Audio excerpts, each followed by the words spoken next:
Halo para penonton setia, kembali lagi di podcast Ngobrol asik bareng Inspektorat 2.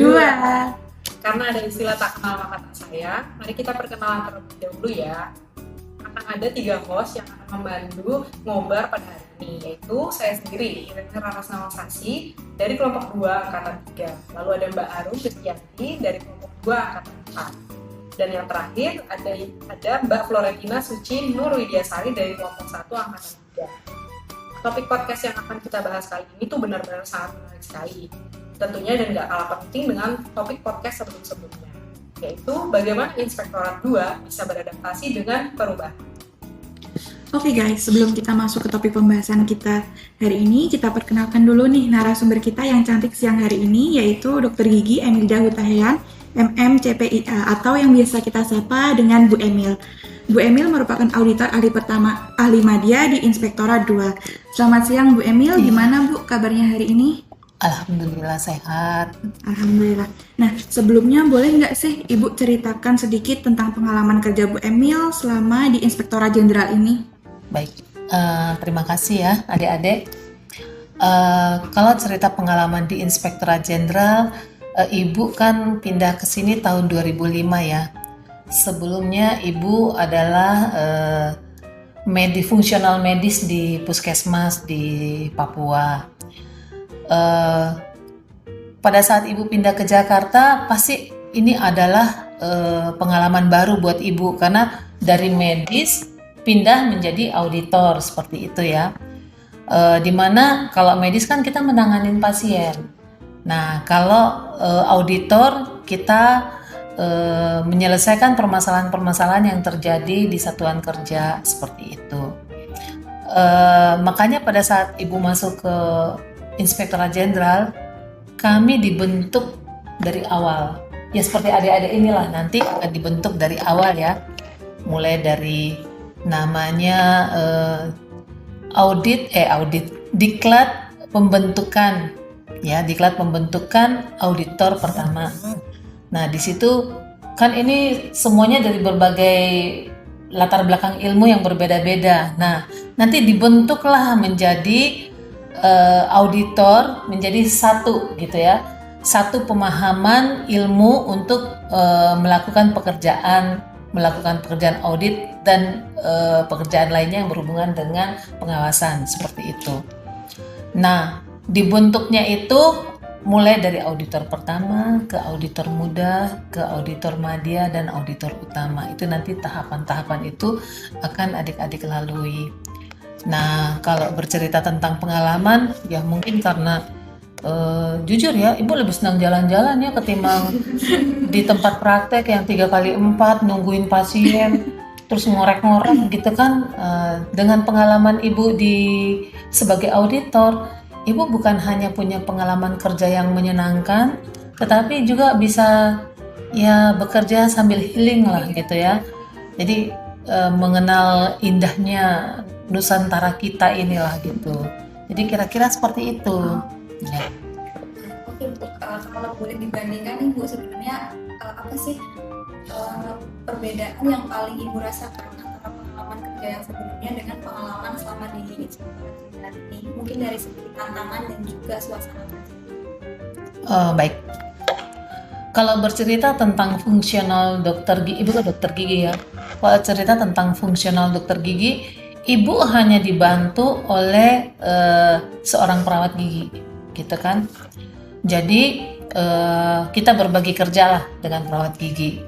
Dengan ya pahamlah ruang kerja dokter seperti apa sih, dan itu kan monoton bagi Ibu pribadi ya. Itu sangat monoton gitu.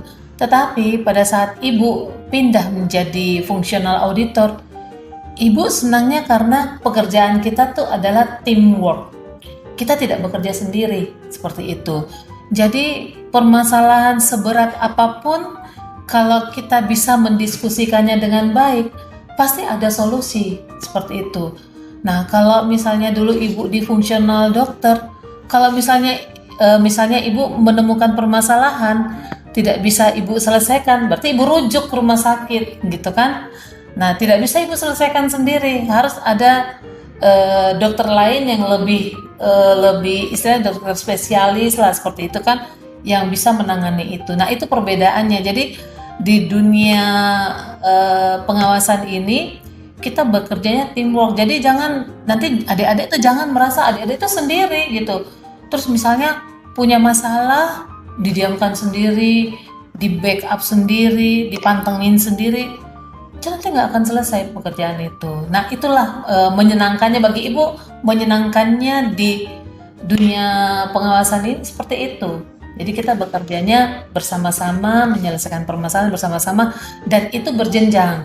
Jadi kalau misalnya permasalahan itu ditemukan oleh adik-adik kalau perannya kan misalnya anggota tim gitu ya, ditemukan di anggota tim bisa bertanya kepada ketua tim.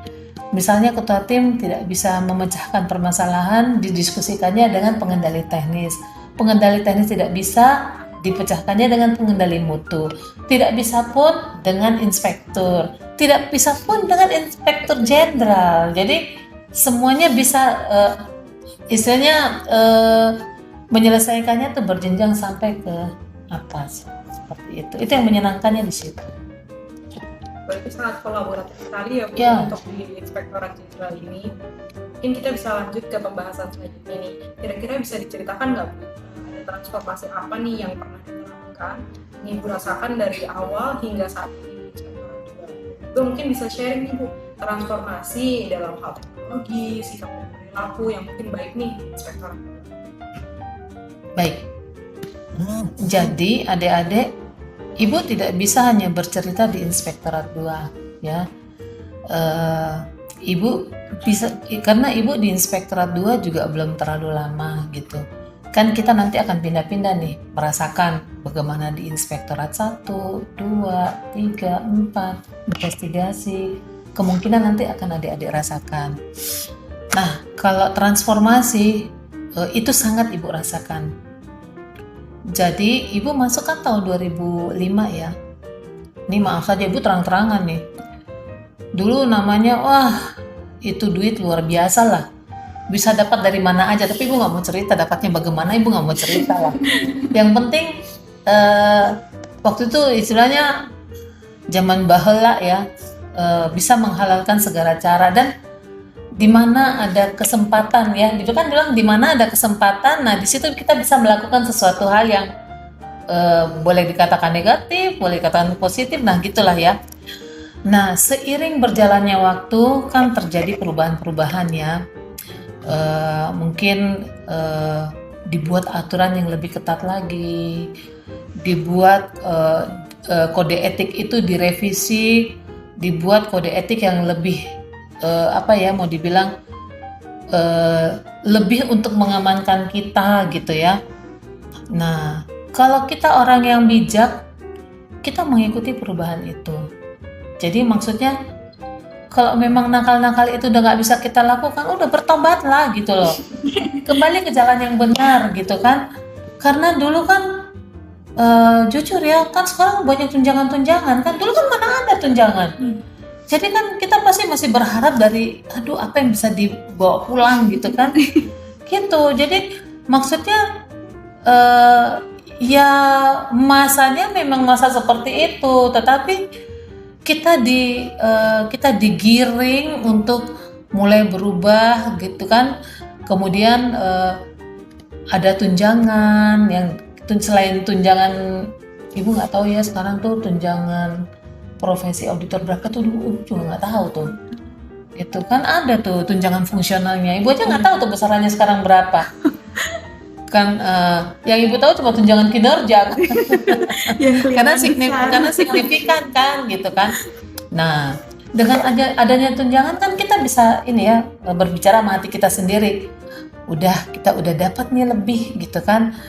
Ya jangan lagi kita berpikir untuk berbuat yang tidak sesuai dengan aturan gitu, karena nanti juga ada akibatnya. Mungkin adik-adik sudah setelah masuk ke sini mungkin udah dengar selentingan cerita-cerita terkait mungkin ada permasalahan apa di internal kita gitu kan.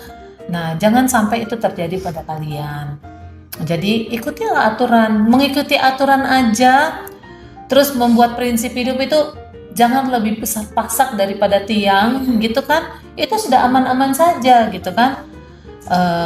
Jadi ikutin aturan, kira-kira apa nih yang harus saya lakukan, nah gitu. Jadi transformasi itu sangat kita rasakan dari yang kita mudah mendapatkan macam-macam dari apa ya, dari cara-cara yang kurang elok lah gitu, seperti itu. Akhirnya sekarang kita kesini, mungkin adik-adik nanti akan lebih merasakan lagi bahwa kita sudah bisa menjalankan aturan-aturan itu dengan baik. Contohnya sekarang kan ada penilaiannya kan SKP, kalau dulu kan DUPAK ya. Kalau DUPAK kan kita hanya istilahnya menilai hasil kerja kita. Tetapi SKP kan semuanya dinilai, bukan hanya hasil kerja tapi attitude-nya juga gitu kan. Jadi bijaknya kita, karena sudah masuk di lingkungan pekerjaan yang penuh dengan aturan, ya coba kita ikutin. Kita pasti akan hidup lebih nyaman. Gak usah berpikir-pikir negatif lah gitu kan. Karena dengan kita menjalankan ini dengan baik aja, transformasi ini dengan baik aja, kita hidupnya udah tenang. Nah, terkait dengan digitalisasi, nah itu ibu yang harus ngejar kalian. Ya kan? Ibu kalau di Pokja ibu tuh ada namanya Mbak Gladys ya. Nah, Mbak Gladys itu lagi tumpuan ibu gitu kan. Tetapi ibu tetap mau belajar gitu. Jangan ya, sekalipun namanya ada tertinggal terkait dengan digitalisasi, tapi nggak tertinggal-tinggal banget lah gitu kan. Tetap kalau ada yang bisa ibu kerjakan, ibu kerjakan. Kalau ibu bingung ya ibu bertanya seperti itu. Memang sekarang kita ada di era digitalisasi, tetapi di era digitalisasi pun kita hati-hati gitu. Karena kan kalau kita ngikutin berita ya, banyak juga hal-hal negatif yang bisa dilakukan di era digital, itu sangat mudah banget gitu ya. Jadi kita bijaklah menggunakan perangkat-perangkat digital ini dengan baik, dengan kita gunakan untuk pekerjaan yang baik. Jangan tergiur-giur dengan yang negatif-negatif lah. Kan karena dengan era digital ini kita mendapatkan banyak kemudahan. Itu ibu sangat rasakan ya. Di era yang sebelumnya itu kita sangat tergantung dengan pertemuan yang memang harus luring gitu ya. Semua pekerjaan harus luring gitu. Kalau pekerjaan itu daring kayaknya sangat susah diselesaikan. Tetapi dengan era digitalisasi mempermudah penyelesaian pekerjaan. Hanya ya itu, kembali kita harus bijak memanfaatkan itu dengan baik. Seperti itu. Nah, menarik sekali ya perjalanan transformasi yang sudah dilewati Inspektorat 2 hingga sampai ke titik ini. Nah, berkaitan dengan transformasi adaptif ini, apakah boleh diceritakan lebih lanjut, Bu, dari transformasi tersebut, hal-hal apa saja sih yang membuat Inspektorat 2 menjadi lebih unggul dari tahun-tahun sebelumnya? Jadi, walaupun Ibu belum terlalu lama di Inspektorat 2, tetapi Ibu karena sebelum-sebelumnya juga sebenarnya kan seluruh inspektorat itu kita kan bekerjanya sama ya gitu. Terutama pada saat kita melakukan review LK itu kan kita melakukannya bersama-sama dulu ya. Walaupun sekarang akhirnya diberikan tanggung jawab kepada Inspektorat 2. Nah, dulu itu Inspektorat 2 tuh sebenarnya belum mempunyai satker gitu kan. Jadi yang dilakukan itu kebanyakan adalah pekerjaan-pekerjaan di pusat seperti itu. Tetapi Inspektorat 2 itu sebenarnya tidak kekurangan ilmu karena tetap dilibatkan, diperbantukan. Jadi misalnya review LK, review RKKL, itu tetap ilmunya ada karena dilibatkan ke inspektorat lain. Nah, sejak 2 tahun yang lalu ada perubahan SOTK baru di lingkungan Kementerian Kesehatan. Nah, kita sekarang mendapatkan satker-satker yang disebut Balai Laboratorium Kesehatan, seperti itu kan. Nah, dengan adanya satker-satker ini akhirnya kan pasti Inspektorat 2 sudah mempunyai tanggung jawab untuk ini ya, satuan kerja yang ada di lingkungan Inspektorat 2. Nah, dengan adanya Satker ini kita bukan istilahnya tidak kaget, maksudnya oh ada Satker baru, gimana nih kerjanya, tidak. Karena ada pengalaman-pengalaman sebelumnya, kita sudah punya istilahnya, tetap punya ilmu audit kan untuk melakukan pekerjaan di Inspektorat 2 ini. Jadi sekarang kita sudah tidak kekurangan ilmu lagi karena kita sudah punya satuan kerja yang ada di Inspektorat 2. Jadi ya sama dengan inspektorat lain, kita sudah mempunyai Satker untuk dilakukan pekerjaan-pekerjaan seperti pada umumnya yang ada di inspektorat lain. Nah, itulah kira-kira perbedaannya Inspektorat 2 dari tahun-tahun sebelumnya dan tahun sekarang. Dan keunggulannya yaitu laporan keuangan itu menjadi tanggung jawab Inspektorat 2 gitu kan. Itu bukan hal yang mudah. Kenapa? Kan itu penentuan opini. Itu sangat berat sebenarnya. Disinilah Inspektorat 2 bisa istilahnya bukan menyombongkan diri ya, tetapi bisa melakukan review laporan keuangan dengan baik seperti itu. Dan juga sekitar tahun lalu kita juga melakukan audit terkait dengan stunting. Itu menjadi keunggulan Inspektorat 2 yang menjadi concernnya Pak Menteri juga. Kemudian kemarin yang baru dilakukan itu adalah audit pengelolaan BMN. Itu juga menjadi unggulan kami karena supaya adik-adik ketahui, namanya permasalahan BMN yang ada di Kementerian Kesehatan itu sudah permasalahan dari tahun-tahun, udah purbakala lah kayaknya ya, yang tidak selesai-selesai. Dengan Pak Menteri konsen dengan penyelesaian permasalahan BMN, nah kita perlahan bisa menyelesaikan permasalahan tersebut. Nah itu kira-kira unggulan yang ada di Inspektorat 2 seperti itu. Wah, seru sekali ya ngobrol dengan Bu Emil pada siang hari ini. Dari cerita beliau kita jadi tahu bahwa perbedaan pengalaman kerja itu bukan sebagai hambatan, tetapi justru sebagai bekal berharga untuk beradaptasi di lingkungan. Lalu kita juga jadi tahu nih bahwa transformasi yang ada di Inspektorat Jenderal, khususnya Inspektorat 2 itu bukan hanya tentang teknologi atau sistem, tetapi juga tentang budaya kerja yang lebih modern, lebih responsif, dan juga saling mendukung. Semoga cerita bersama Bu Emil hari ini bisa menjadi inspirasi buat kita semua supaya kita nggak takut menghadapi perubahan. Sekali lagi terima kasih Bu Emil atas waktunya dan juga sharing pengalaman yang luar biasa hari ini. Dan untuk pendengar setia Ngobar, terima kasih sudah menemani kami sampai akhir episode kali ini, dan jangan lupa untuk menyaksikan episode-episode Ngobar berikutnya. Sampai jumpa.